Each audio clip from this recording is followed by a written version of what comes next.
আসসালামু আলাইকুম মালয়েশিয়ার প্রবাসী ভাইগণ, আশা করি আপনারা প্রত্যেকে ভালো আছেন। মালয়েশিয়াতে আবার ভুয়া ভিসা কেলেঙ্কারি। মালয়েশিয়ায় কোটি টাকা প্রতারণায় বাংলাদেশি প্রবাসী জড়িত। চলুন খবরে বিস্তারিত জেনে নেওয়া যাক। মালয়েশিয়াতে বাংলাদেশিদের নিয়ে প্রতিদিনই আসছে একের পর এক নেতিবাচক খবর।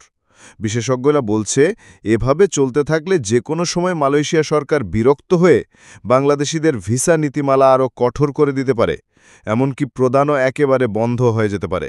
সম্প্রতি দেশটির ইমিগ্রেশন বিভাগ উন্মোচন করেছে এক চাঞ্চল্যকর প্রতারণা। মালয়েশিয়া নামে একটি ভুয়া ওয়েবসাইটের মাধ্যমে দীর্ঘদিন ধরে বিদেশি নাগরিকদের কাছ থেকে প্রতারণামূলকভাবে অর্থ আদায় করা হচ্ছিল। এই ওয়েবসাইটটি অফিসিয়াল ই-ভিসা সাইটের অনুরূপ বা নকলভাবে তৈরি করা হয়েছিল এবং আবেদনকারীদের প্রকৃত ফি ৩ গুণ পর্যন্ত অর্থ গুনতে হতো।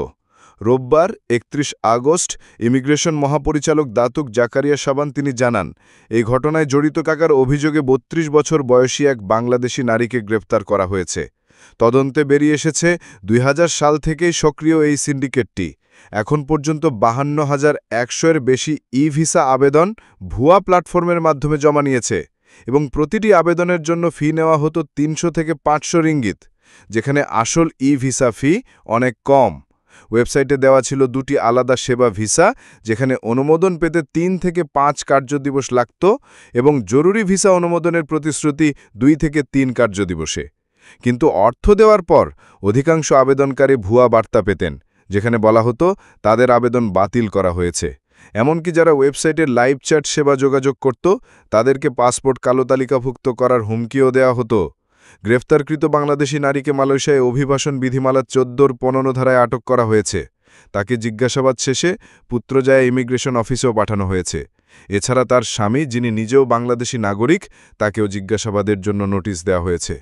ইমিগ্রেশন মহাপরিচালক দাতুক জাকারিয়া সাবান বলেন, এই ধরনের প্রতারণামূলক ওয়েবসাইট শুধু মানুষকে আর্থিকভাবে ক্ষতিগ্রস্ত করছে না, বরঞ্চ মালয়েশিয়া ইমিগ্রেশন বিভাগের ভাবমূর্তি নষ্ট করছে এবং জনগণের আস্থা নষ্ট করছে। তিনি আরও জানান, ভবিষ্যতে এই ধরনের অপরাধ ঠেকাতে ইমিগ্রেশন বিভাগ কঠোর অবস্থান অব্যাহত রাখবে এবং এমন কোনো ধরনের অনিয়ম সহ্য করা হবে না।